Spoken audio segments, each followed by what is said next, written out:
Vamos começar, então, mais uma aula de teoria geral do direito constitucional.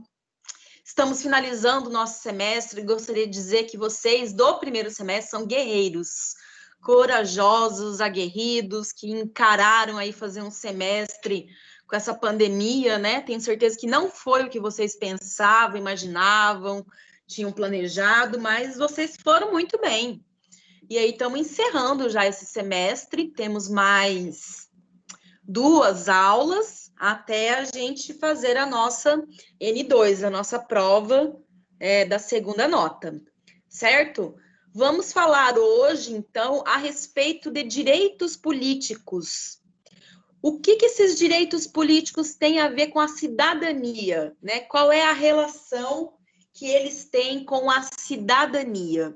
Qual a importância desses direitos políticos? Qual a importância para a democracia? O que eles revelam sobre o Estado democrático de direito, sobre os próprios direitos humanos? Então, a gente vai conversar um pouco a respeito disso hoje. Lembrando que não tem como a gente esgotar o tema nessa aula. Por quê? Porque é um tema bastante complexo, mas essa disciplina é a teoria geral. Vocês terão nos próximos semestres o direito constitucional e aí sim vai ser mais aprofundado. Mas vamos lá, então. O que os direitos políticos, né, o que são os direitos políticos? Qual a relação deles com a cidadania? A gente precisa lembrar que a cidadania, num sentido estrito, é todo o nacional que usufrui de direitos políticos, ou seja, são os brasileiros que podem e que participam, porque podem, do processo governamental. E participam como? De várias maneiras, mas, sobretudo, através do voto.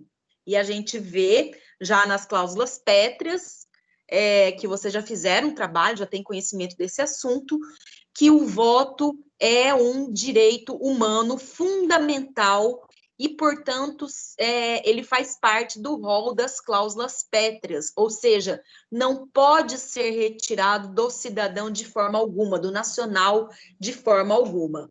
Então, dessa forma, os direitos políticos são direitos que se destinam a cumprir, a realizar, concretizar a soberania popular. São direitos que se destinam a concretizar, a realizar a soberania popular. Lembrando que a nossa própria lei máxima diz que todo poder emana do povo. Isso é soberania, ou seja, a vontade do povo é soberana. E aí os direitos políticos, então, são um conjunto de direitos que regula a forma através do qual o povo consegue participar desse processo e, consequentemente, consegue interferir no governo, ajudando a tomar decisões. Então, ele consegue expressar, o povo consegue expressar a sua vontade, a sua opinião através do voto. E aí, então, ele é a manifestação da liberdade de consciência, da liberdade de informação, da liberdade, do direito de expressão, da liberdade de escolha, ou seja, né, de vários direitos que já estão previstos na nossa Constituição. Para você compreender bem os direitos políticos, você precisa ler a Constituição Federal a partir do artigo 14. A partir do artigo 14, temos o título 2, que fala dos direitos e garantias fundamentais, e no capítulo 4 temos os direitos políticos. E aí, no artigo 14, fala que a soberania popular será exercida pelo sufrágio universal, ou seja, todos votam, todos, para tudo, certo? Mas, é claro, tem que preencher alguns requisitos. Será exercida pelo sufrágio universal e pelo voto direto e secreto com valor igual para todos. Sempre foi assim? Não. Primeiro que tinha que as mulheres, até bem pouco tempo, não podiam votar, certo? A classe social também interferia muito nessa capacidade de voto. Agora não. Agora todo nacional tem o direito a voto e esse voto tem o mesmo peso, tem o mesmo valor. E aí o artigo 14 traz, então, os incisos que falam para a gente a respeito de como este voto ele pode ser... de como essa soberania ela pode ser exercida através de plebiscito, através de referendo, através da iniciativa popular. E aí nós temos, então, na categoria de alistamento eleitoral, nós vemos, então, quais são aqueles que podem ser votados, os que não podem ser votados, os que podem ser alistáveis, os que não podem ser alistáveis. E aí nós temos, então, o artigo 15, o artigo 16 e o artigo 17, que falam, que são os principais artigos da Constituição Federal que falam dos direitos políticos. Então, a partir do artigo 14, na verdade, do 14 ao 16, os direitos políticos, eles adquirem essa forma de garantia do exercício da soberania popular, ou seja, da manifestação da vontade do povo. Ele pode ser exercido, nós vamos ver isso logo a seguir, de forma direta ou indireta. O cidadão ele tem esse poder de interferir na coisa pública, na condução da coisa pública, de forma direta ou de forma indireta. E por que é importante, então, a gente estudar os direitos políticos? Porque a gente precisa entender que eles são o mecanismo, a forma de participar da vida política do país. Isso tem muita importância, muita importância. E aí, né, no desdobramento disso tudo, a gente vê que os direitos políticos, ou então direitos cívicos, eles equivalem às prerrogativas e aos direitos que são inerentes à cidadania, certo? Então, direitos políticos, eles estão diretamente ligados ao exercício da cidadania. E aí, como eu falei, através deles, então, o povo ele participa do funcionamento do Estado, da organização e da condução direta ou indireta do Estado, certo? E aí, então, conforme fala a Constituição Federal, os direitos políticos, eles disciplinam as formas como o cidadão pode se manifestar, as formas como ele vai desenvolver essa soberania popular, certo? Ou seja, existem mecanismos que ele escolhe diretamente, que ele aponta diretamente qual é a vontade dele, e outros, então, que ele aponta representantes da sua vontade. Nossa, a gente está tendo 1000 reuniões ao mesmo tempo, o que sobe de notificação aqui. Vocês me desculpam se eu tiver que interromper às vezes, tá? Então, a participação nesse regime democrático não se resume, como a gente, né, como o senso comum mostra, não se resume apenas à eleição dos nossos representantes. A gente vai ver que a eleição de representantes é a forma indireta do exercício da soberania popular, certo? Mas a forma direta, ela também pode acontecer. E a forma direta, ela está prevista também no artigo 5º, no inciso 73 da Constituição. Bom, mas o próprio artigo 14, ele traz para a gente que a soberania popular vai ser exercida através do sufrágio universal, ou seja, do voto. O voto é o mecanismo pelo qual o cidadão, pelo qual o nacional consegue exercer a cidadania e, consequentemente, a soberania nacional. Então, quais são esses mecanismos? Nós vamos ver agora. Se vocês tiverem alguma dúvida, vocês me interrompem, vocês me chamem, tá? E aí, se precisar responder, se precisar repetir, eu repito, eu falo de novo, tá bom? Mas anote, então, a primeira forma direta de participação, né, nesse regime democrático é o plebiscito. É o plebiscito. O que é um plebiscito? Veja bem, o plebiscito ele vai ser uma consulta prévia popular. Essas são as palavras-chave, consulta prévia popular. Então, vai ser feita uma consulta prévia popular sobre determinado assunto, sobre determinado tema, sobre determinado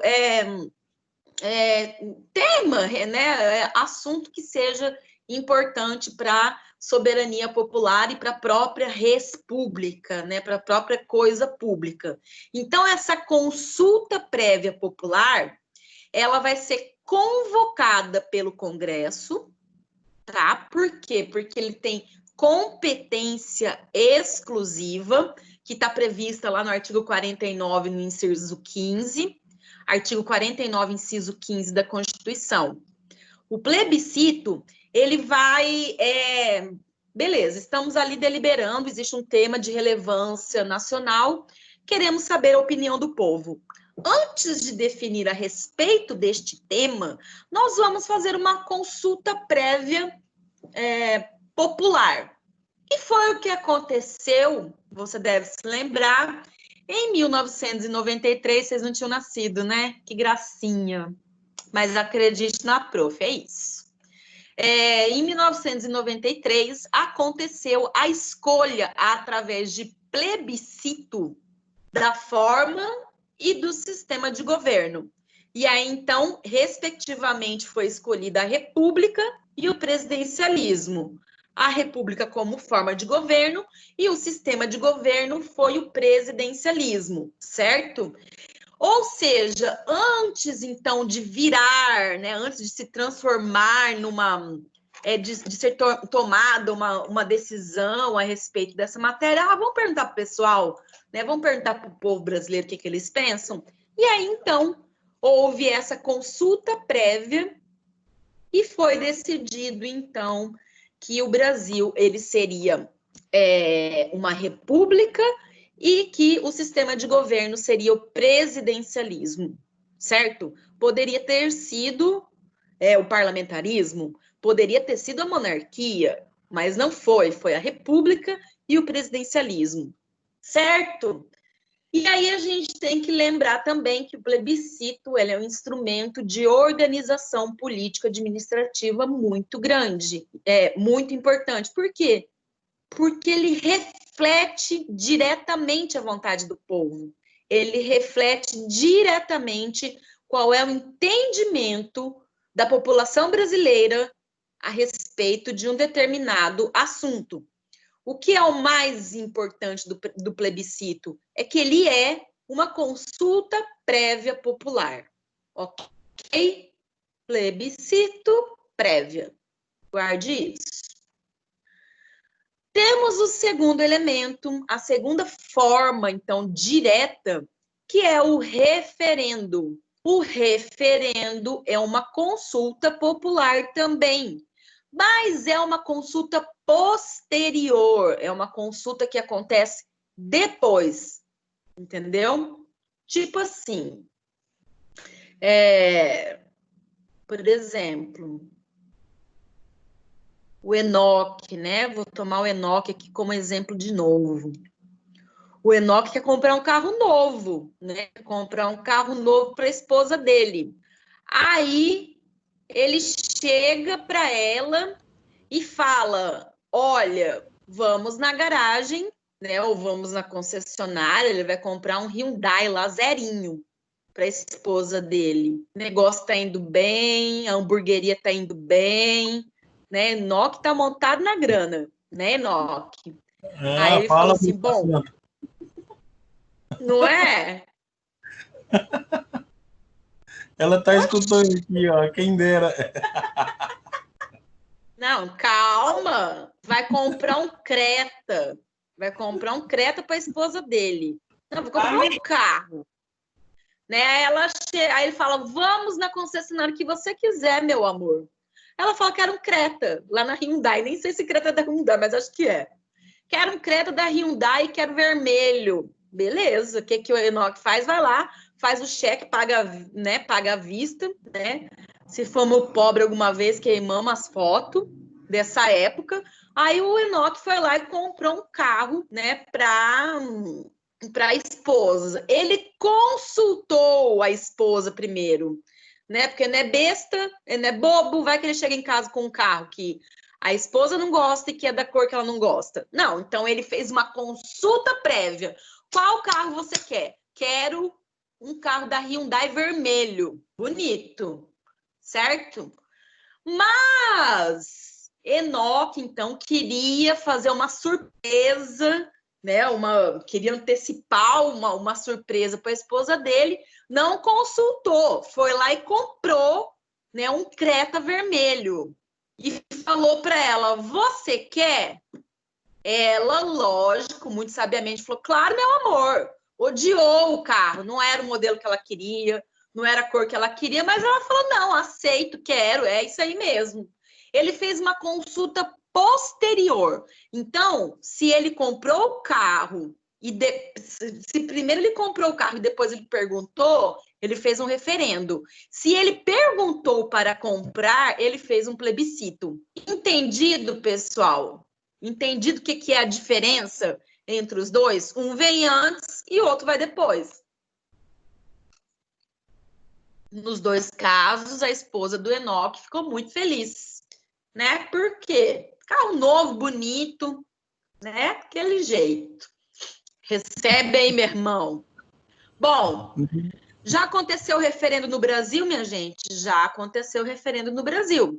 Vamos só voltar aqui um pouquinho. O referendo ele tem que ser autorizado pelo Congresso Nacional, porque também é de competência exclusiva, tá? Em 2005, aconteceu um referendo onde foi votado se faria ou não parte do Estatuto do Desarmamento a proibição da comercialização de armas de fogo e munições do país.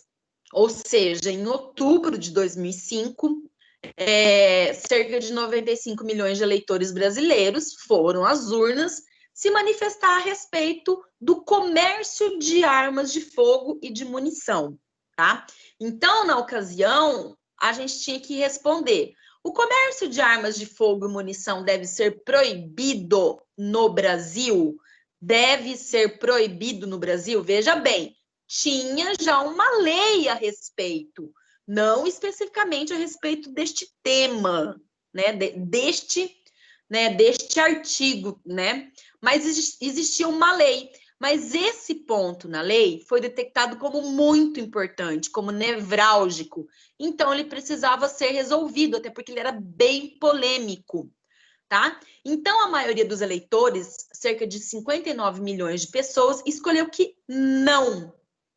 E por conta disso, então, o artigo 35, que previa a proibição do comércio de armas de fogo, foi excluído do Estatuto do Desarmamento. Ah, professora, mas houve depois uma campanha de desarmamento. Houve, verdade, mas era algo voluntário. Não era obrigatório que as pessoas entregassem as suas armas, certo? Mas a comercialização de armas e munição no país continua sendo permitida. Obviamente, existem requisitos e tudo, mas ela não é proibida. Isso foi feito através de uma consulta popular posterior, ou seja, tinha ali, né? Na verdade, tinha um artigo sobre isso. Só que esse artigo ele estava despertando muita polêmica, né, e muito debate. E aí, então, decidiram perguntar se o que a população pensava a respeito, tá? Então, os procedimentos para convocação do plebiscito e do referendo estão descritos na Lei 9.709 de 88. 9.709 de 98. É bom que você dê uma olhada, é bom que você leia, mas ela não é o mais importante da nossa disciplina. Professora, mas vai cair plebiscito e referendo na prova? Vai, meu amor, pode estudar, tá? Até porque isso aqui cai em tudo que é prova, em tudo que é concurso, cai mesmo, tá? Então, você já vai aprender isso na graduação, certo? A convocação, tanto do plebiscito quanto do referendo, ele vai ser feita através de decreto legislativo, certo? E após a manifestação em seu favor de 1/3 de uma das casas do Congresso Nacional, certo? Se houver uma decisão antes do plebiscito, se houver uma decisão, como é que eu vou explicar isso? No caso do referendo, na verdade, se houver uma decisão já a respeito desse tema que seria tratado no plebiscito, então ele acaba não ocorrendo. Ou seja, se for criada uma lei a respeito do que seria essa consulta do plebiscito, ele acaba não ocorrendo. Por quê? Porque ele perde o objeto. Entendido? Essas são duas formas diretas de participação popular, mas nós temos outra, que é a iniciativa popular. Você sabia que a população pode propor leis? Que ela pode ser autora de leis? Ela pode, mas ela tem que responder, ela tem que preencher alguns requisitos. Bom, essas leis, elas podem ser propostas tanto na esfera federal, estadual e na municipal. O que a norma constitucional fala a respeito disso? São 3 requisitos. Primeiro, o percentual do eleitorado, isso tem no seu KLS, tá? O percentual do eleitorado, a distribuição do eleitorado, e aí, por último, então, um importante elemento é quem analisa essa proposta, essa iniciativa popular de lei. Vamos lá. Como é que é, então, na esfera federal? Para a propositura de leis na esfera federal, vai ser observado o artigo 61, o parágrafo 2º da Constituição Federal. Artigo 61, parágrafo 2º. Certo? Ah, então eu tive uma boa ideia para fazer uma lei, né? Uma lei que é viável, uma lei que não é inconstitucional, blá, blá, blá, enfim. E aí eu vou passar um abaixo-assinado, certo? Para dizer que tem bastante gente que concorda com essa lei. Ok, é o caminho? É o caminho. Quanto que eu preciso ter para que seja uma lei federal? Nós temos que ter 1% do eleitorado nacional. 1% do eleitorado nacional, que deve estar aí em mais de 100 milhões, com certeza, tá? Então, na esfera federal, observa-se o artigo 61, parágrafo 2º, onde diz que tem que ter 1% do eleitorado nacional. Esse 1% do eleitorado nacional tem que estar distribuído em pelo menos 5 estados. Em pelo menos 5 estados, certo? E não pode haver menos de 0,3% dos eleitores em cada um deles, ok? Então, tem que ser proporcional. O mínimo de 5 estados, né? No caso, vamos supor que seja aí... Vamos supor, então, que seja... Temos 100 milhões, e aí, então, a gente precisa de 1%. 1% de 100 milhões, 1 milhão. Esse 1 milhão de pessoas tem que estar distribuído em 5 estados. Ou seja, eu tenho que pegar a assinatura de eleitores de pelo menos 5 estados. Nenhum estado pode ter menos de 0,3% em cada um deles, tá? Ou seja, tem que estar bem distribuído. Tem que estar bem distribuído. Ok, juntei essas assinaturas todas. E como é que eu faço? Bom, eu tenho que enviar para a primeira casa, que no caso vai ser a Câmara dos Deputados, e depois, então, vai ser enviado para o Senado Federal. Se você entrar nos sites dessas duas casas, você vai ver que tem um espaço lá, que é Iniciativa Popular, que fala de leis que já foram editadas, né, por conta a partir da Iniciativa Popular, certo? Então, recapitulando, na esfera federal, observa-se o artigo 61, parágrafo 2º da Constituição Federal, que diz que deve haver 1% do eleitorado nacional em pelo menos 5 estados. Em cada estado não pode haver menos de 0,3% dos eleitores.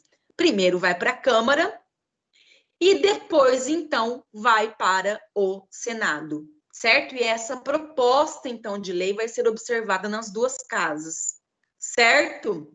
Isso é na esfera federal. Na esfera estadual, vai seguir mais ou menos o mesmo propósito. No artigo, conforme está previsto no artigo 27, parágrafo 4º da Constituição, que fala que a lei vai dispor sobre a iniciativa popular no processo estadual, no processo legislativo estadual. Ou seja, deve haver uma lei específica para cada estado fazer a sua lei a partir da iniciativa popular.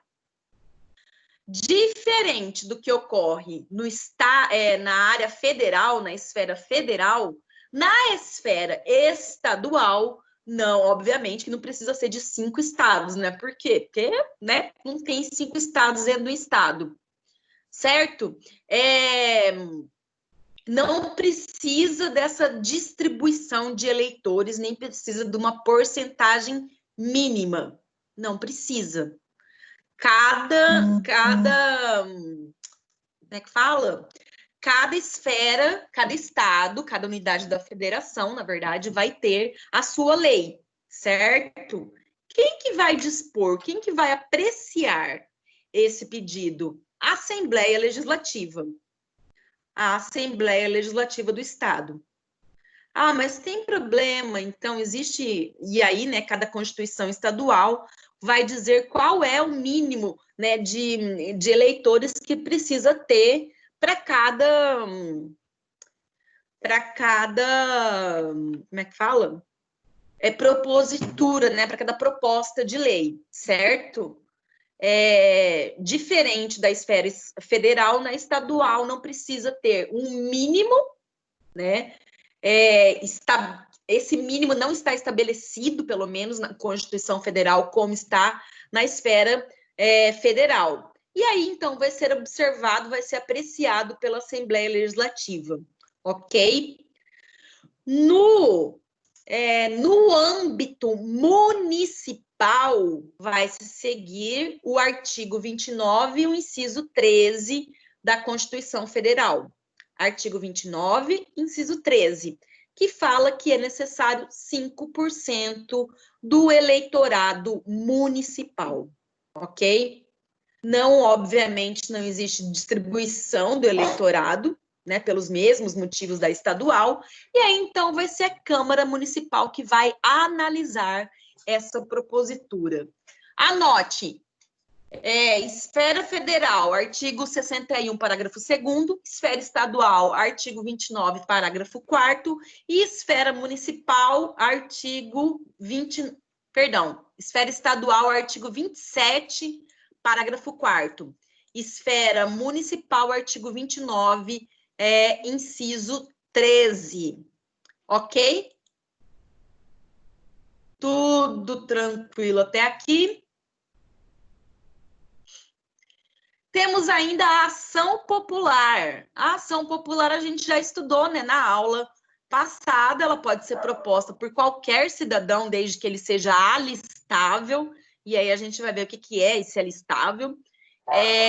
Com o objetivo, então, de anular, de desfazer um ato público que seja ofensivo à moralidade administrativa, ao meio ambiente, ao patrimônio histórico-cultural, lá nos termos do artigo 5º no inciso 73 da Constituição. Então, a ação popular pode ser proposta por qualquer cidadão, desde que ele seja alistável. E o objetivo é desfazer algo que foi feito pelo poder público e que prejudica, na verdade, a coisa pública, né? O patrimônio público. Ok, pessoal? Tem alguma dúvida até aqui? Não, professora, tranquilo.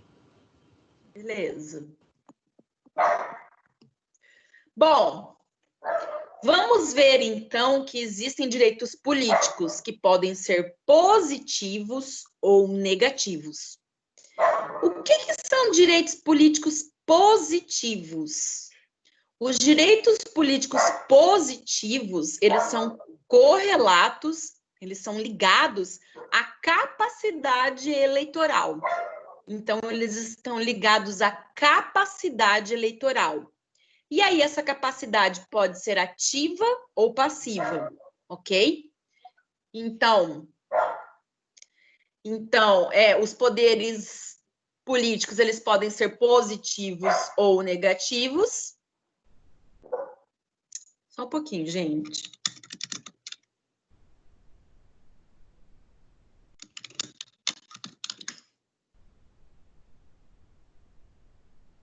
Oh, meu Deus do céu.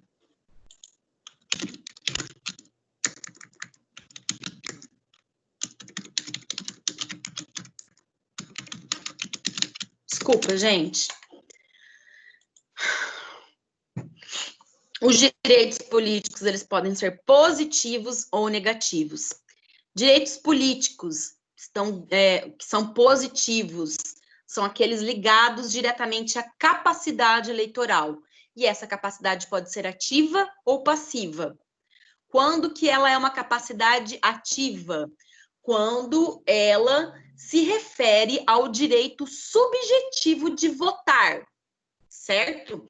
Esse direito, ele é exercido por aqueles que são alistáveis, ou seja, pelos brasileiros e maiores de 16 anos. Então, sendo brasileiro e sendo maior de 16 anos, essa pessoa se torna um alistável, ok? Então, esse direito político positivo ativo, ele se refere a esse direito de votar que é exercido pelos alistáveis, ok?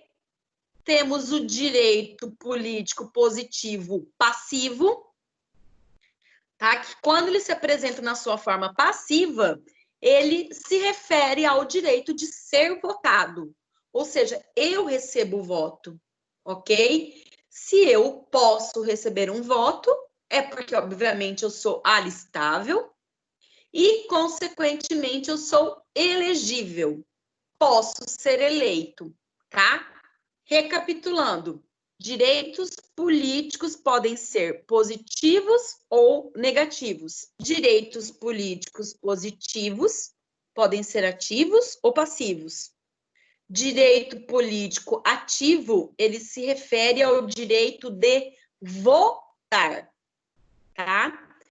Se refere ao direito de votar. O direito passivo, político positivo passivo, se refere ao direito de ser votado, ok? E, por outro lado, então, nós temos os direitos políticos negativos, que se referem à incapacidade eleitoral, que nem parece que é um direito, né? Mas, enfim. Direitos políticos negativos se referem à incapacidade eleitoral. E aí também essa incapacidade eleitoral pode ser ativa ou passiva. Ativa é quando as normas constitucionais impõem uma determinada vedação para votar. Então, ao fazer a relação dos inalistáveis, existem lá, inalistáveis são aqueles que não podem ser votados e também não podem votar, existem os estrangeiros e os constritos. Constritos a gente vai ver, são aqueles que se alistam para o serviço militar obrigatório, tá? Então, essa capacidade, essa incapacidade, melhor dizendo, eleitoral ativa, ela se refere a essas normas que impõem uma vedação para votar e que elenca como inalistáveis os estrangeiros e os constritos, ok? Anote, artigo 14, parágrafo 2º. Gente, essa disciplina aqui, essa matéria, ela é muito boa, porque ela está toda na Constituição. Só ler, tá tudo explicadinho ali. Temos também os direitos políticos negativos passivos, que é quando a norma constitucional ela apresenta vedação para ser votado, certo? Na ativa, então, era em quem eu não posso votar, e na passiva é quando eu não posso ser votado, ok? E aí, então, a lei ela vai elencar como os inelegíveis aqueles que são os inalistáveis, tá? Que são os estrangeiros, os constritos e os analfabetos. Os analfabetos, eles podem votar. O voto para eles é facultativo, não é obrigatório, mas eles não podem ser votados.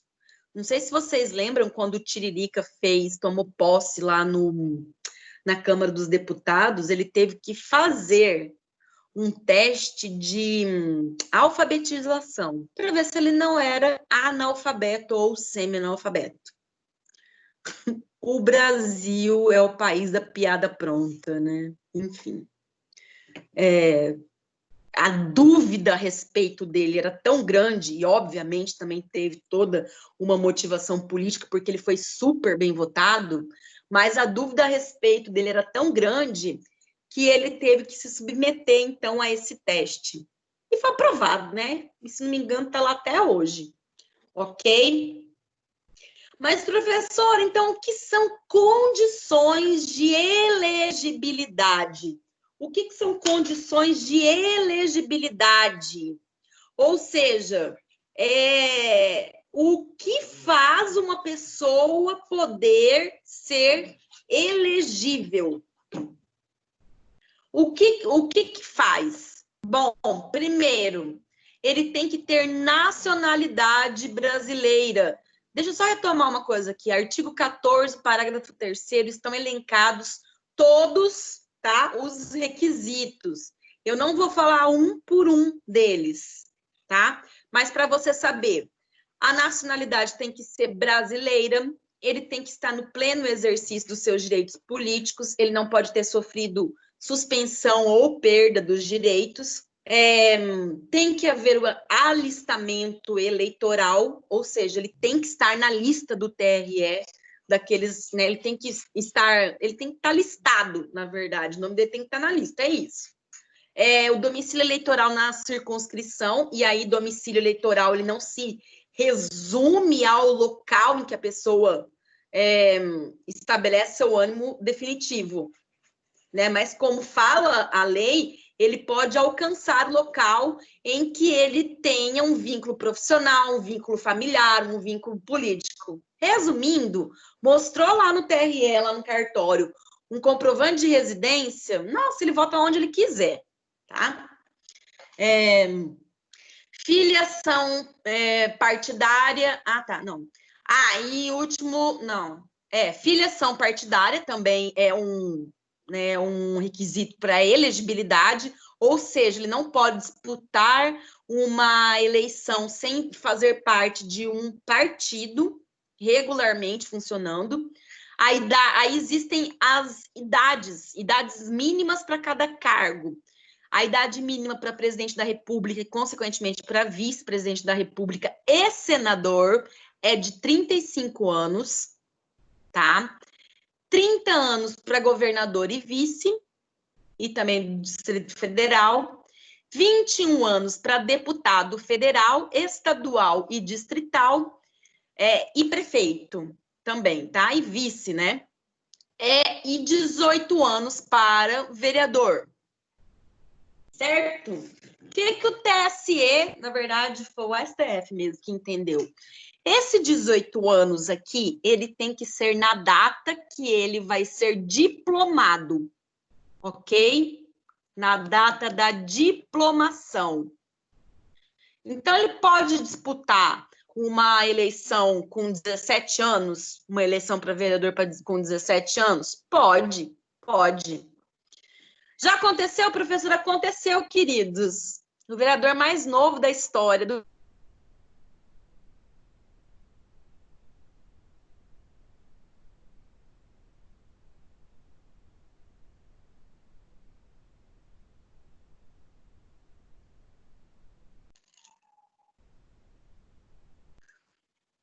voltando. O vereador mais novo do Brasil foi o Carlos Bolsonaro. Carlos Bolsonaro, querido Carluxo, ele disputou a eleição para vereador no Rio de Janeiro e ele tinha apenas 17 anos. Papai Jair Messias Bolsonaro teve que entrar com uma ação para que ele pudesse tomar posse, né? E aí já houve uma pacificação desse entendimento, que ele pode, sim, disputar a eleição com 17 anos, né? Mas na data da diplomação, ele tem que estar, então, com 18 anos, certo? Esses critérios para elegibilidade, eles permitem, ou pelo menos deveriam permitir, que a democracia não sofra determinados, né, eventuais abusos, ok? Vamos falar, então, desses inalistáveis. Quem são esses inalistáveis? São os estrangeiros, né, estrangeiros contritos e os analfabetos, certo? Eles são absolutamente, desculpa, inelegíveis. Ai, gente.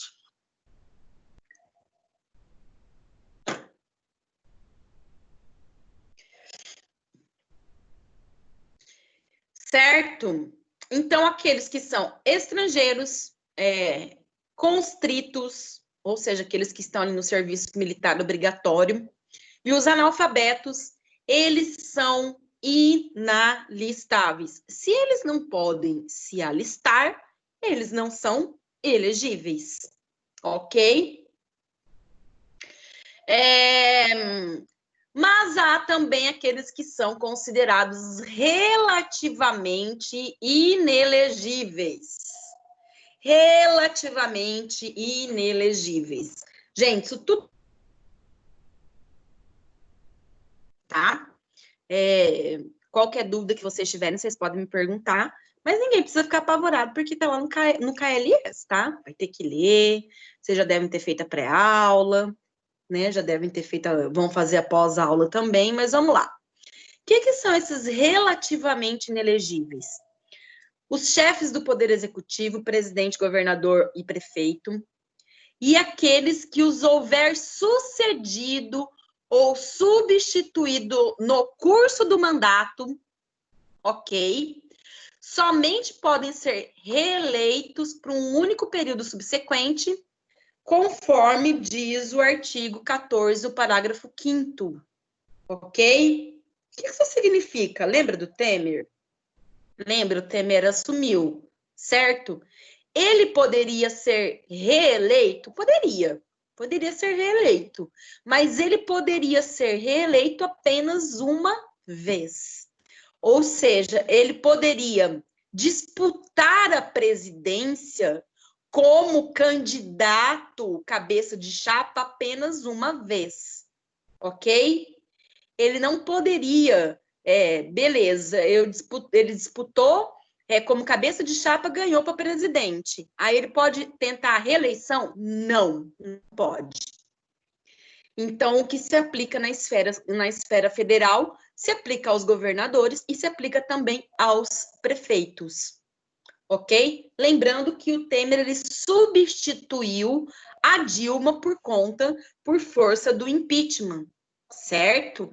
Então, quando há essa sucessão ou substituição no curso do mandato, somente podem ser reeleitos para um período subsequente, ok?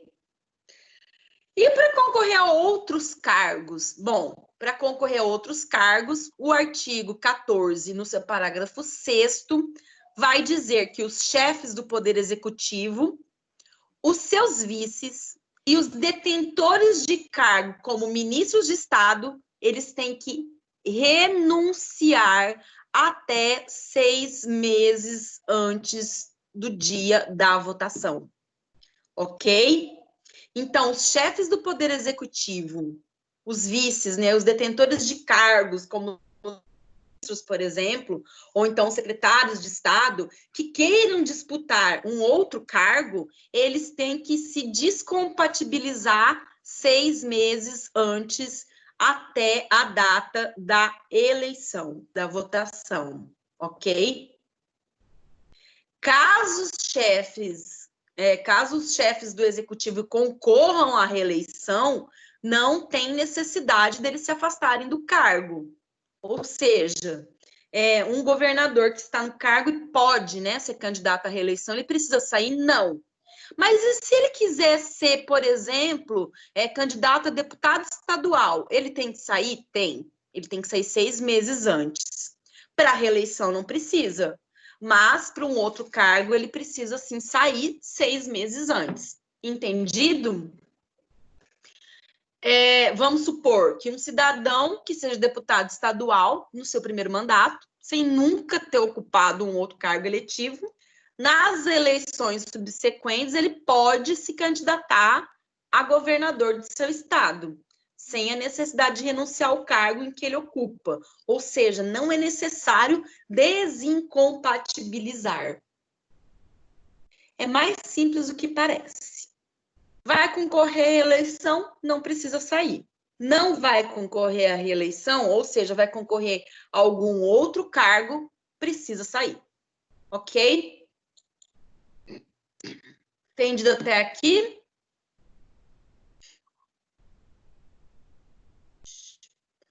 Bom, o artigo 7º desse artigo 14, o parágrafo 7º desse artigo 14, ele determina que os chefes do Poder Executivo, no território ali da sua jurisdição,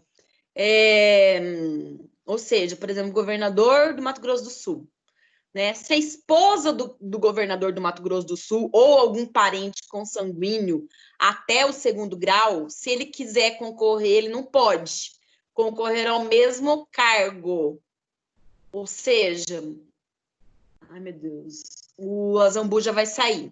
Aí, né, ele já foi reeleito, aí ele não pode mais concorrer, então, para governador. A esposa dele pode? Não. Dessa vez também não. Entendeu? Então, por exemplo, se determinada pessoa, né, governava o Estado e o cônjuge se tornou presidente da República, ela só pode, a partir de então, concorrer à reeleição. Não pode concorrer também a um outro cargo. Está escrito lá no artigo 14, no parágrafo 7º, tá? Então, essas pessoas, elas são relativamente inelegíveis.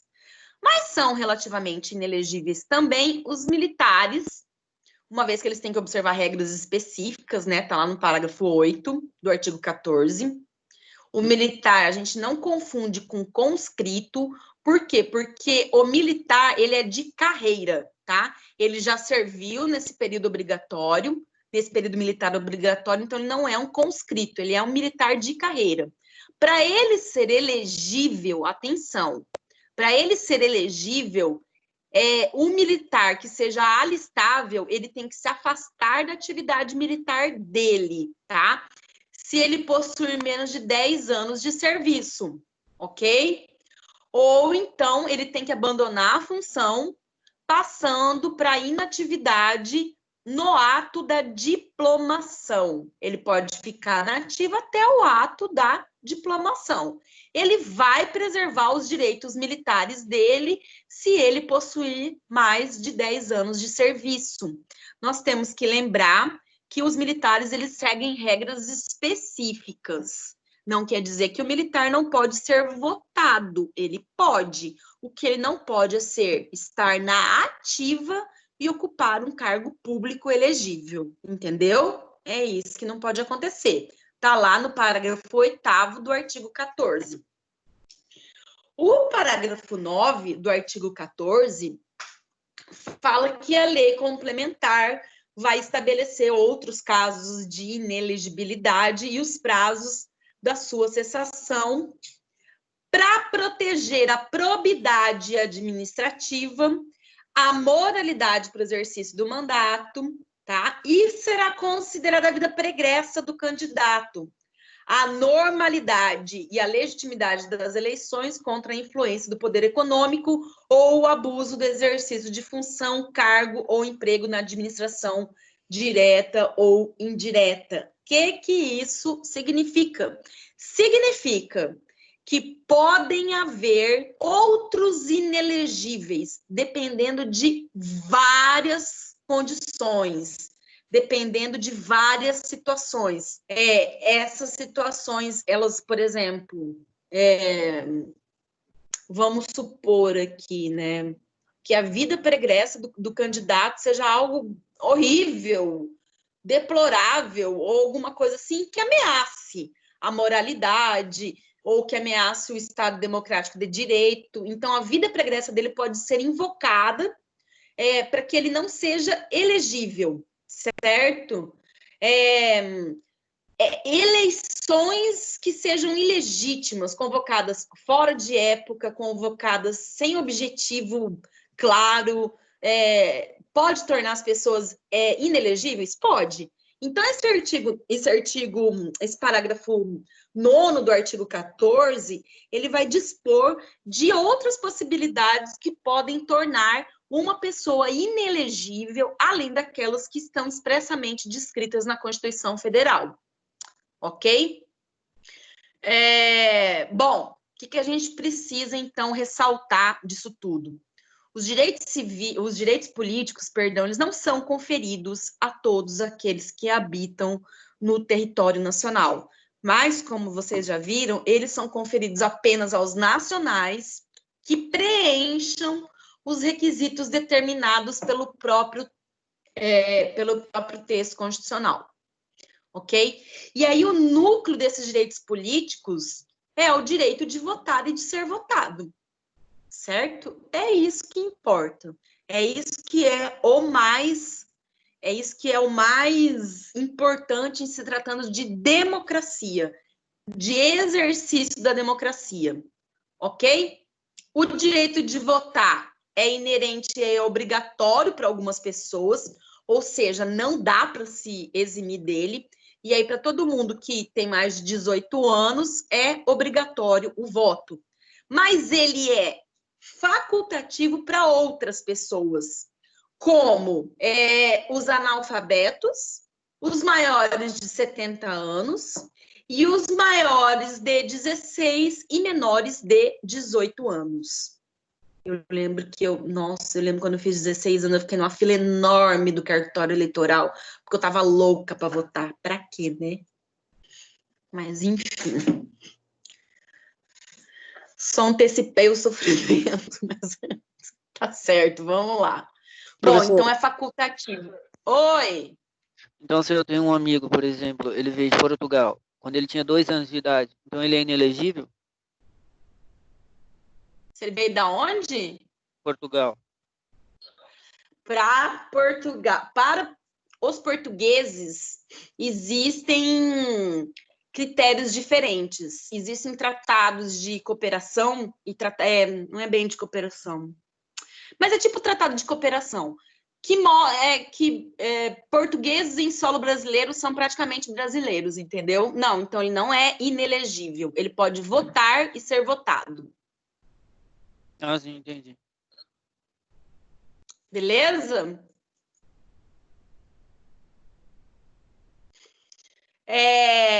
Bom, e ainda existem as proibições, que são os estrangeiros, tá? Não no caso dos portugueses, e os conscritos, que são aqueles que cumprem o serviço militar obrigatório, tá?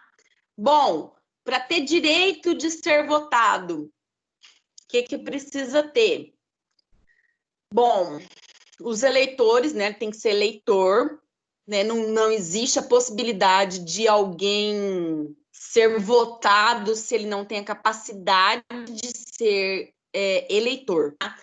E os interessados, eles têm que obedecer às condições que estão expressas na Constituição, como nacionalidade brasileira, o pleno exercício dos direitos políticos, o alistamento eleitoral, o domicílio eleitoral na circunscrição, a filiação partidária, oh meu Deus, e a idade mínima, tá? E aí a gente já viu, então, quais são o mínimo, né, das idades para cada cargo.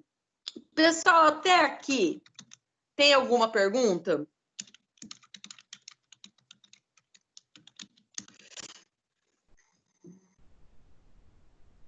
Alô, alô, alô, alô? E professora? Oi! Mas tem aquele caso que o cara que é de outra nacionalidade, se ele tiver no país há mais de 10 anos e tiver assim, a dupla nacionalidade, ele é elegível, não? Ele não importa o tempo que ele está no país, importa se ele recebeu a nacionalidade brasileira.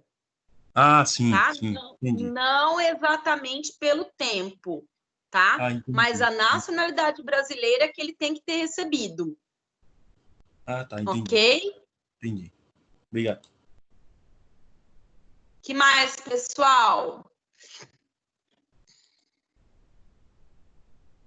Podemos prosseguir? Tá. Como é que pode acontecer a perda ou então a suspensão de direitos políticos? Bom, vamos deixar claro uma coisa, e aí a gente já está no artigo 15 da Constituição. Não é possível a cassação de direitos políticos, tá? O que é a cassação? A cassação sugere uma coisa arbitrária, sugere tipo, não, você não tem mais direito e pronto. Não, não é assim, tá? Pode acontecer a perda ou a suspensão, ou seja, a perda daí ela é completa por alguns motivos, tá? A suspensão ela pode ser por um tempo, por um período, ela pode ser parcial, ok? O artigo 5º vai dizer que é vedada a cassação de direitos políticos, cuja perda ou suspensão só acontecerá nos casos de cancelamento da naturalização por sentença transitada em julgado, ou seja, quando um estrangeiro que era naturalizado brasileiro, perdeu essa naturalização a partir de um processo judicial que já acabou, que já transitou em julgado, ok? Aí, então, pode acontecer a perda ou a suspensão.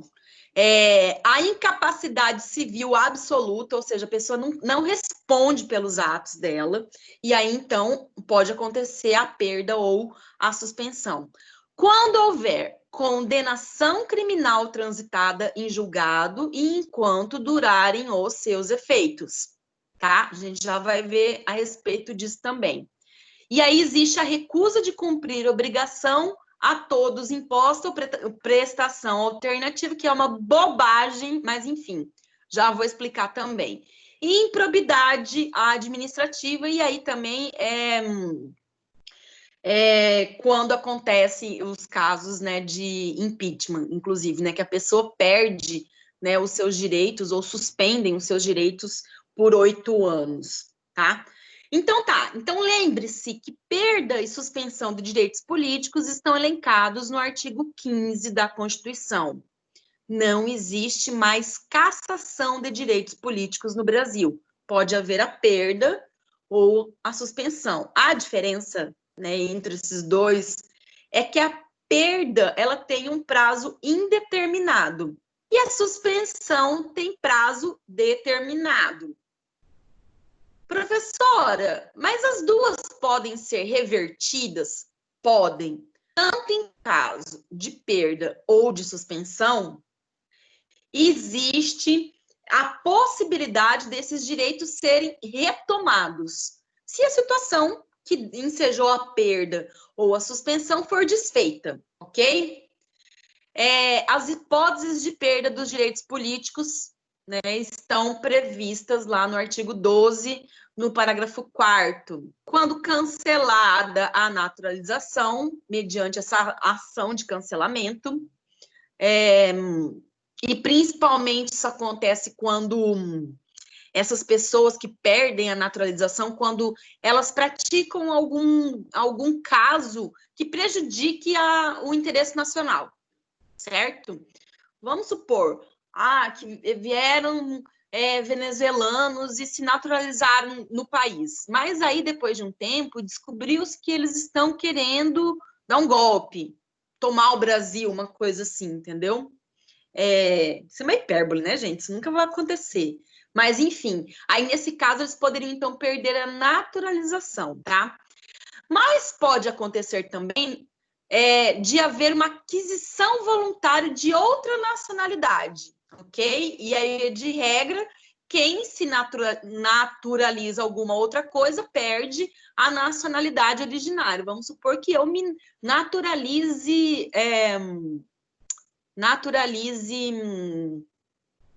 irlandesa, vamos supor, quem me dera, né? Vamos supor que eu me naturalize irlandesa, não posso mais ser considerada brasileira, não posso, mas a gente vai ver isso também nas próximas aulas a respeito dos direitos de nacionalidade, tá? Então, se eu optar por uma outra nacionalidade, então eu perco a minha nacionalidade brasileira. E aí, então, eu posso sofrer a perda ou a suspensão dos direitos políticos, tá? Suspensão de direitos políticos. Quando que acontece? Acontece quando há cancelamento da naturalização por sentença transitada em julgada. E aí, presta atenção, os brasileiros naturalizados que praticarem atividade considerada nociva ao interesse nacional, eles podem, né, mediante, obviamente, sentença transitada em julgado, ter a sua naturalização cancelada. E aí eles vão perder, então, os direitos políticos. E eles voltam à condição de estrangeiros. Ou seja, aí eles são inelegíveis e inalistáveis. Certo? E aí, nesse caso, então, se eles, né, são inelegíveis, eles também não, se eles são inalistáveis, eles também não podem ser inelegíveis. Quando existe essa incapacidade civil absoluta, para a maioria da doutrina, se trata de caso de suspensão de direitos políticos. Gente, eu não vou querer necessariamente que vocês fiquem classificando, é perda, é suspensão? Não. Eu quero que vocês entendam quando é que esses direitos políticos, eles podem ser ou perdidos ou suprimidos ou suspensos, ok? Porque na prática é quase a mesma coisa, tá? Então, de acordo com o Código 3º com o artigo 3º do Código Civil, os absolutamente incapazes, eles são os menores de 16, os alienados, aqueles que têm uma doença mental, né, que não permite que a pessoa tenha discernimento dos atos praticados da vida civil, aqueles que não podem exprimir a sua vontade, mesmo que seja de forma transitória, e aqueles que se encontram em coma, aqueles que são os bêbados habituais, sabe? Uma pessoa que perde a consciência mesmo por conta de tudo isso. Então, aí é caso de incapacidade civil absoluta. Havendo essa incapacidade civil absoluta, elas podem ocasionar essa suspensão dos direitos. Mas ela pode passar? Pode passar. Por quê? Porque menores de 16 anos podem completar 18 anos, né? Porque dependendo da alienação mental, ela pode ser revertida. Pessoas que como é que fala? Que são bêbados habituais, elas podem se tratar, elas podem recobrar a consciência. Então, dependendo da condição, ela pode ser revertida e aí os direitos, então, podem ser retomados, certo? E no caso de haver uma condenação criminal transitada em julgado, ou seja, quando não tem mais recurso, ainda que o condenado ele tenha se beneficiado com a progressão do regime ou com o livramento condicional, os seus direitos políticos eles vão permanecer suspensos até que sejam completamente extintos os efeitos da condenação, certo? E aí, com o trânsito em julgado da sentença penal, esse trânsito em julgado ele tem que ser comunicado à Justiça Eleitoral, que vai, então, passou, transitou em julgado, a Justiça Eleitoral vai determinar a inclusão no sistema de dados para que aquele que estiver privado dos seus direitos políticos não figure na folha de votação, certo? Ou seja, né, para que o condenado volte a ter os seus direitos políticos e aí, consequentemente, ele possa votar novamente, é necessário que esses efeitos da condenação eles sejam encerrados definitivamente e tem que ser também feita essa comunicação à Justiça Eleitoral, tá? Ah, professora, mas e os presos provisórios? Bom, os presos provisórios, uma vez que eles possuem uma sentença criminal transitada em julgado, não há impedimento, uma vez que eles não possuam essa sentença, por isso que eles são provisórios. Não há impedimento legal para que eles exerçam o seu direito a voto. E aí, fica a cargo da Justiça Eleitoral providenciar as urnas nos estabelecimentos prisionais aonde eles se encontrem. Na prática, é muito difícil ter urna em presídio, tá? Por quê? Porque é muito difícil a logística, é muito difícil a lista daqueles que podem votar, daqueles que não podem votar. Então, geralmente, se o povo que está preso não vota. Não vota.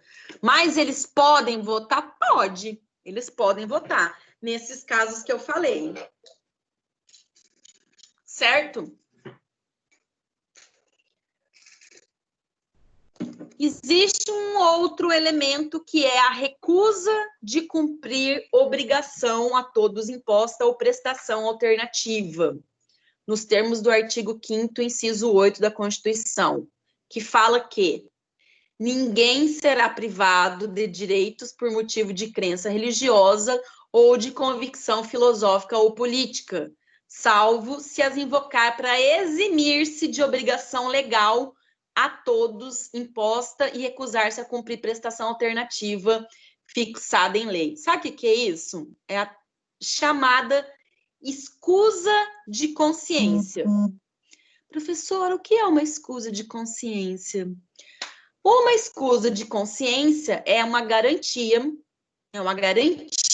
que é dada ao cidadão, uma garantia constitucional, de não cumprir algum serviço obrigatório por razões relacionadas à sua crença filosófica, religiosa ou política. Ou seja, ele vai dizer que ele não vai cumprir, por exemplo, o serviço obrigatório militar, porque ele vai dizer que ele não vai cumprir o serviço obrigatório militar porque servir as Forças Armadas é contra a religião dele, por exemplo. Ele pode fazer isso? Ele pode. Mas ele tem que apresentar documentos que comprovem, né, obviamente, a participação nessa crença religiosa, né? E aí ele tem que prestar serviços alternativos, ok? Se ele não prestar, então ele ele perde, ou então ele sofre a suspensão dos seus direitos políticos. Por quê? Porque se ele não cumpre, né, esse serviço militar obrigatório, ele fica inalistável, ok? Inalistável e, consequentemente, inelegível. Então, ele precisa, já que ele não vai, né, cumprir o serviço obrigatório, ele precisa prestar um outro serviço alternativo, ou seja, um outro serviço no lugar. Existe uma lei que disciplina a respeito dessa matéria, que é a Lei sobre Prestação de Serviço Alternativo ao Serviço Militar Obrigatório. E aí ele pode participar, então, na mesma proporção que seria o regime, que seria um serviço militar, no mesmo tempo, né, em condições assim, semelhantes. Ele pode prestar serviços assistenciais, serviços filantrópicos, ele pode atender, ele pode, por exemplo, participar da gerência, vamos supor, de um hospital, né, de um hospital público, alguma coisa assim, de forma gratuita, tá? De forma, não é nem voluntária, né? Aqui, na verdade, é assistencial ou filantrópico. Por quê? Porque ele falou lá atrás, olha, eu não vou participar de serviço militar porque minha religião não permite. Ele pode falar isso? Pode, mas então ele tem que fazer alguma coisa no lugar. Se ele não fizer alguma coisa no lugar, então ele tem suspenso, né? Ou então ele perde os direitos políticos dele, certo? Então é mais ou menos dessa forma. O indivíduo ele pode atuar, vamos supor, na administração de um hospital, né, pelo tempo que ele prestaria o serviço militar obrigatório, certo? Então, isso é chamado escusa de consciência. Entendido, pessoal? Dúvidas até aqui? Cara, você tá chato hoje, hein? Vai pra lá. Ninguém tá me ouvindo, não, né? Tô aqui falando sozinha.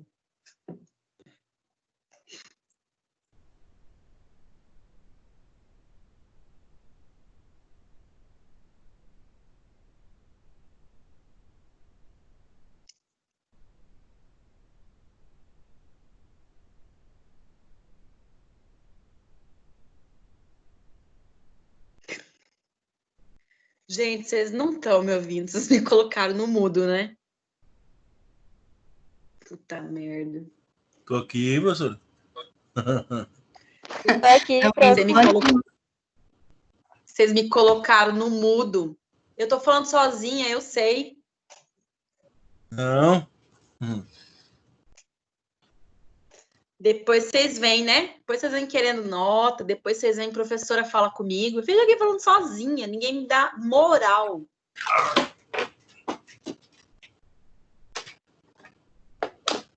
Professora. O quê? Professora, estou muito preocupada com a prova. Estou achando que vai ser terrível. Quem tá preocupada? Por quê, minha filha? Porque eu já não fui muito bem na primeira, e na segunda, senhor amado. Você tá estudando, minha florzinha do brejo? Horrores. Então, tá preocupado com o quê? Com uma prova que você vai fazer em casa.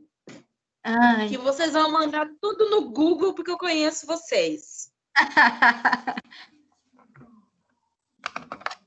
Gente, o que é o problema de aluno de direito? O que é o problema nas provas? É você não desenvolver um pensamento, é você não desenvolver uma linha de raciocínio, é você não expor, tá? Você não expor a ideia. Beleza. Vou te explicar. O que você vai fazer para você estudar para a prova? Além da pré-aula, da pós-aula. Você vai pegar o livro e você vai escrever. Por exemplo, fale a respeito das condições de perda da elegibilidade ou das condições de suspensão. Você vai ler e você vai escrever com as suas palavras. E aí você vai escrevendo, gente, não pense que professor não sabe quando é o aluno ou quando é o Google que responde. E aí, o que é o problema das provas? O problema é que vocês não desenvolvem, vocês não são todos, obviamente. Mas o que você precisa para ir bem? Você precisa saber escrever, você precisa colocar a sua ideia no papel, né? Você precisa praticar a escrita, e com isso é só lendo, é fazendo resumo, é colocando post-it nas paredes, entendeu? É você, assim, você desenvolvendo sua habilidade de escrever. É isso, não tem erro. E aí eu posso dar uma prova de VOF que vai matar vocês, né? Ou eu dou uma prova dissertativa. A prova de VOF vai ter, assim, 50 questões, no mínimo, que não são fáceis, entende? Mas que você não vai poder desenvolver, né, o seu raciocínio, ou é aquilo ou não é. E aí as provas com questões dissertativas a gente consegue desenvolver mais o raciocínio. Entendeu, Yara? Não. Não entendi. Professor. 1000 vezes dissertativa, porque Deus me livre a outra. Sim. Pois é. Mas pode acontecer, entendeu? Então, vocês precisam, assim... Tem que estar preparado. Vocês precisam estar preparados. E não é só para essa prova. Quando que você vai assimilar o conteúdo? Você vai assimilar o conteúdo quando você conseguir ler, entender e escrever a respeito daquilo. E olha, gente, que esse primeiro semestre eu tô procurando dar para vocês só conceito. Vocês não estão tendo que raciocinar a respeito da aplicação daquilo ali, entendeu? Eu não coloquei, o que eu tô querendo dizer é, tipo assim, eu não tô fazendo um probleminha. Fulano de tal perdeu os direitos políticos, sabe? Eu não tô fazendo isso, tô perguntando o que são direitos políticos, o que é direito de cidadania, o que é isso, o que é aquilo. Isso é muito fácil, Você precisa fazer o quê? Ler. Então, direitos políticos, eles são os mecanismos para exercer a cidadania. Exercer a cidadania como? Porque através deles eu consigo exercer o meu voto, e aí eu consigo dizer o que eu penso. É isso que vocês têm que desenvolver, entendeu, Yara? E todo mundo. Então, você precisa entender os conceitos, você precisa relacionar os conceitos um com o outro, porque tudo que a gente estudou até agora, pelo menos nessa disciplina, tem tudo uma coisa a ver com a outra, tudo uma sequência lógica, entendeu? Então, assim, não tem motivo para ter medo, só que precisa estudar. Precisa, gente. Isso aqui não é um cursinho, sabe? Isso não é um curso qualquer, um curso à toa. Isso é um curso de direito, gente. E vocês não vão ser qualquer um quando vocês saírem da faculdade. Vocês têm que sair embasados, tá? Muito bem fundamentados. Então, e vai ter que estudar. E daqui para frente só vai ficar mais complicado. Mais complicado não, né? Vai ficar mais puxado só. Beleza? Olha, eu vou ver se eu consigo dar uma revisão, tá? Vai depender de como que vai ser o andamento da nossa disciplina, tá?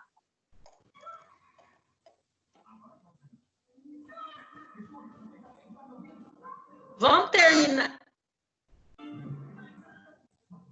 Só um momento.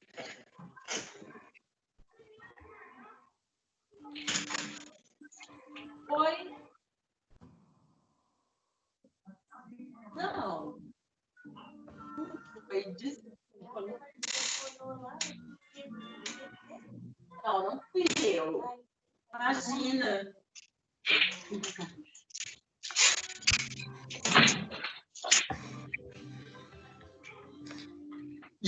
Desculpa, gente.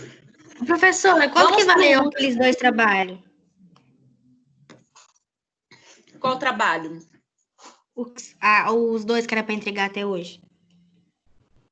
500 cada um. Aí vai ter mais um que eu vou passar agora. E aí a gente encerra, tá? Os trabalhinhos. Ok. Tá bom, Professora. obrigada. Oi. Eu acabei de digitar um pouquinho antes de começar a aula. Ele já está pronto, só enviar, tá? Sim, senhor. Então, tá bom. Fique tranquilo. O último elemento, então, que faz com que a pessoa perca, né, os direitos políticos dela, improbidade administrativa, lá nos termos do artigo 37, parágrafo 4º, né? Então, os atos de improbidade administrativa importarão na suspensão ou na perda dos direitos políticos, a perda da função pública, né, do cargo, e a indisponibilidade dos bens e o ressarcimento ao erário, né, na forma que estiver prevista nas leis, certo? O que é improbidade administrativa? É a sem-vergonhice administrativa, né? É a má gestão dos recursos, a má aplicação dos recursos, a má aplicação ou desvio, certo? Então, isso tudo faz com que as pessoas, né, os cidadãos possam perder os seus direitos políticos, certo?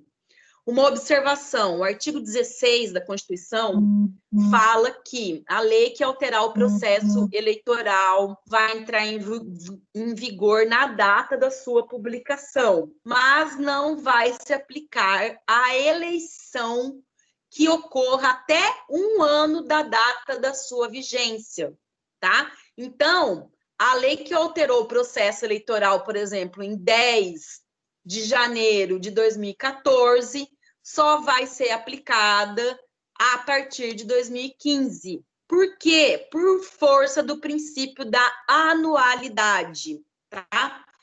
E aí, então, essas eleições de 2014, elas não serão atingidas por esta lei, ok? Então, está sendo discutido aí, vai alterar, vai ser suspenso ou não vai ser suspenso, vai ser adiado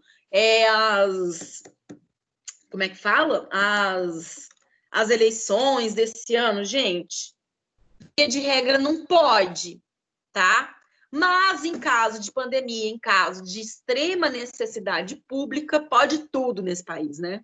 Pode tudo.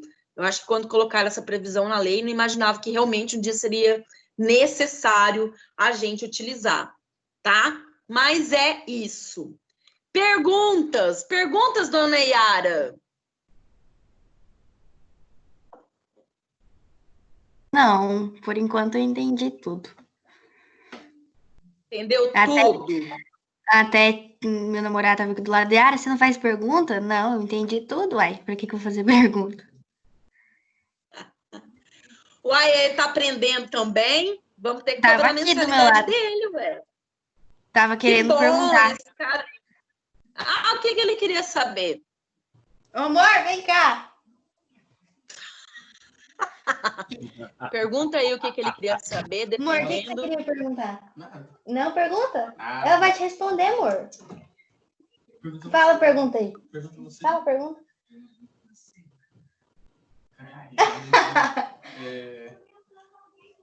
Se a pessoa tem porte de arma e comete um homicídio, ela tem esse porte retirado ou continua com o porte?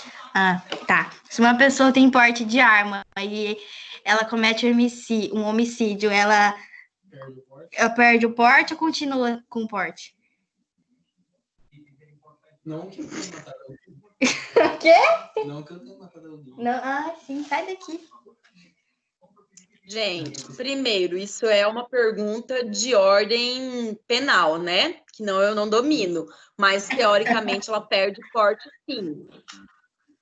Tá? Entendeu? Teoricamente, a princípio, ela perde o porte, sim. O porte de arma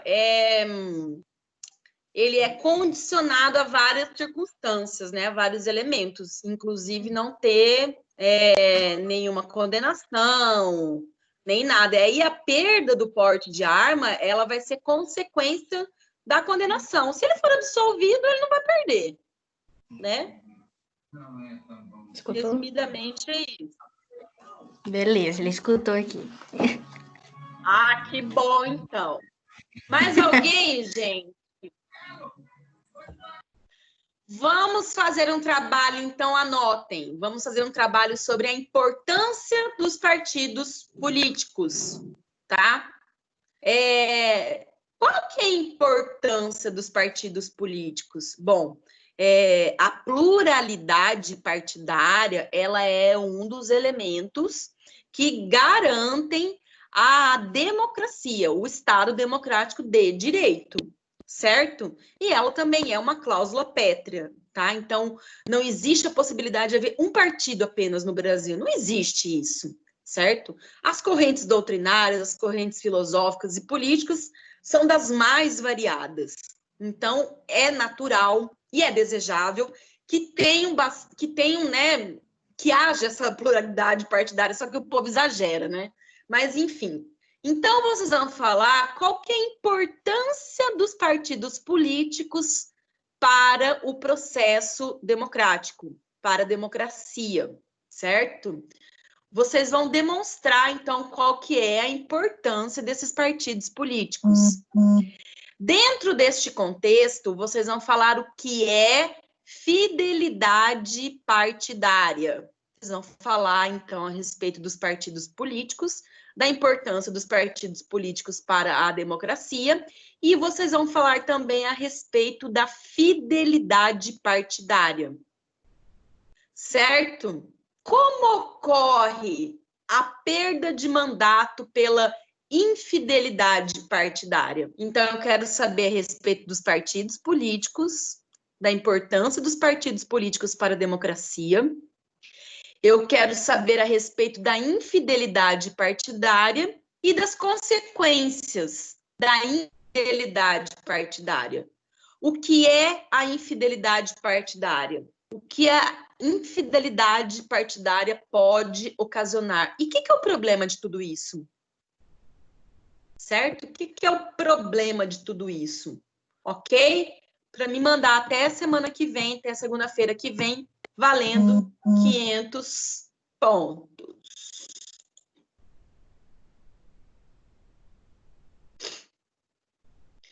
Certo, crianças queridas da tia Dani? Outra coisa, façam o desafio nota máxima. Tá preocupado com nota? Faz o desafio nota máxima.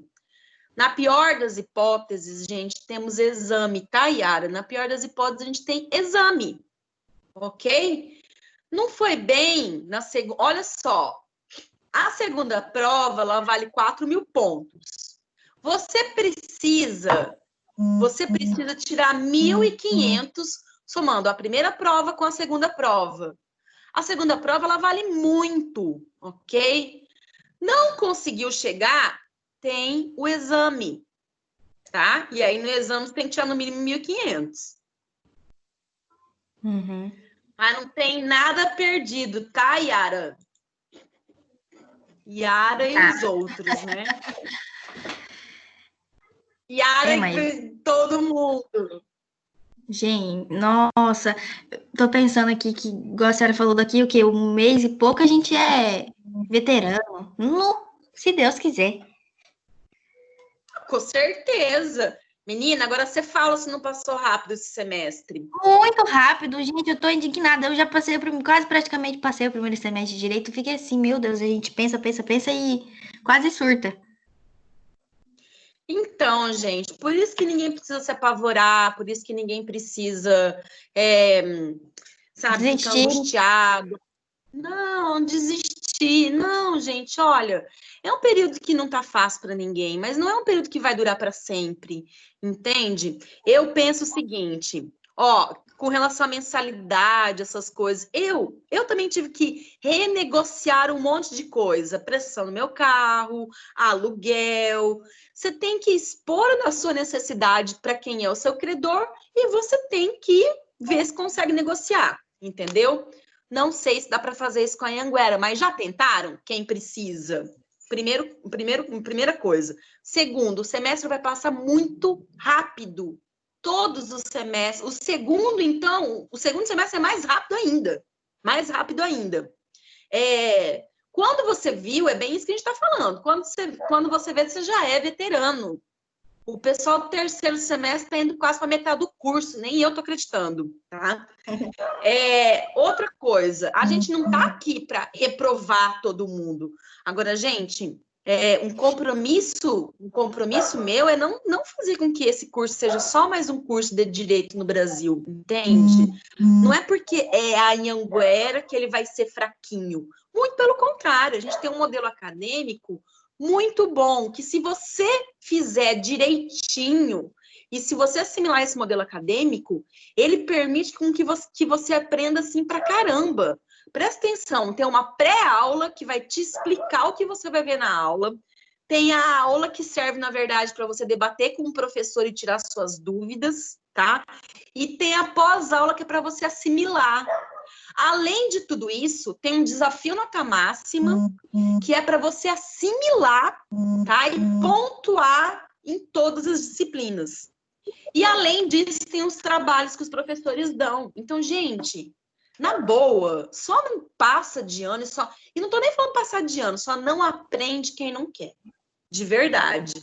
Porque não é nada absurdo para ninguém. Eu sei que tem bastante atividade, eu sei que tem bastante coisa para fazer, mas é um modelo diferente dos outros modelos, tá? É um modelo que tira unicamente da prova a possibilidade de você ter nota, entendeu? Yara, por exemplo, você está super preocupada com a segunda prova. Tudo bem, você não foi bem na primeira, mas na segunda prova você pode ir super bem, não pegar exame e ficar super, né, com uma nota super alta no seu histórico. Agora pensa se a única forma de você ter nota fosse só 2 provas. Você não ia estar muito mais angustiada? Nossa, horrores. É isso, gente. Então, esse modelo, ele veio só para beneficiar o aluno. Só que, pessoal, você vai ter que ter disciplina, você vai ter que se organizar, você vai ter, sabe? Você vai ter que se organizar, você vai ter que criar uma rotina de estudo, você vai ter que deixar tudo em dia, porque senão não consegue acompanhar mesmo. Entende? Porque não deixa se as deixar coisas para a tudo em dias última é hora. fácil. Igual tá Porque tudo não em é dias, só a às vezes minha nota máxima. disciplina. E professora? Pode falar. Oi. Mas é assim, eu acho que eu entendo a Yara. Por exemplo, eu tenho, ali no meu serviço, eu tenho 1 horinha de manhã, 2 horinhas tá no livro, e essas horinhas de folga eu vou lendo, né, e acompanho tudo o AVA. Só que ainda assim, a gente fica com aquela sensação de que precisava fazer mais, né? Enoque, essa sensação, meu querido, vai te acompanhar pro resto da sua vida, tá? A gente sempre pode fazer mais mesmo. O que a gente não pode fazer? O mínimo. Você quer ser uma pessoa mediana? Você quer ser uma pessoa que tá na média? Você quer ser, assim, você quer ser mais um? Ou você quer ser qualquer um, entendeu? É claro que sempre vai ter mais coisa para fazer. Agora, tipo assim, o que você não pode ser é relapso com as suas obrigações. É isso que não pode. Se você está estudando no momento que você está podendo estudar, meu amigo, você tá na frente de muita gente que não tem nada para fazer. Olha, você sabe quem são os que vão melhor na faculdade? São aqueles que são ocupados o dia inteiro. Sabe? São esses que dão valor para o estudo. São aqueles que às vezes trabalham lá num subemprego, num emprego que não é assim tão bom e que falam, não, preciso ser alguém na vida. São esses que têm muita coisa para fazer, que sempre vão encontrar um momento para estudar. E quando você vai vendo os resultados do seu estudo, daqui uns dias vocês vão estar prestando concurso para estágio, para bolsa, essas coisas assim, vocês vão ver a diferença que vai fazer. É que vocês estão no primeiro semestre ainda, entendeu? É natural que esses descontentamentos, às vezes até essas frustrações aconteçam. Mas quando a coisa for pegando corpo mesmo, que a partir do segundo semestre, vocês vão ver como que vale a pena. E olha, vocês estão comprovando que passa super rápido, entende? Quando vocês virem, vocês estão já na metade do curso, já estão fazendo estágio no núcleo de prática jurídica, já estão assim, sabe? Decolando. Então, gente, não apavora não desespera. Vamos fazendo o que vocês conseguem. Enquanto vocês estiverem na faculdade, a faculdade tem que ser a prioridade, gente. Eu não conheço ninguém que deu certo na vida sem ter estudado, e sem ter estudado muito e sem continuar estudando. Gente, eu estudo muito até hoje. Muito, muito. Eu sou pesquisadora. Uma pessoa que é pesquisadora tem que ler, estudar o tempo inteiro. Isso me faz uma profissional diferenciada, entendeu?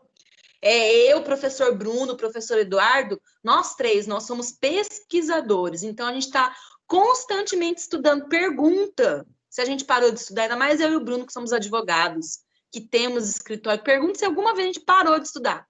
Teve um ano, não estudei, não. Não existe. No direito não existe, como em várias outras profissões.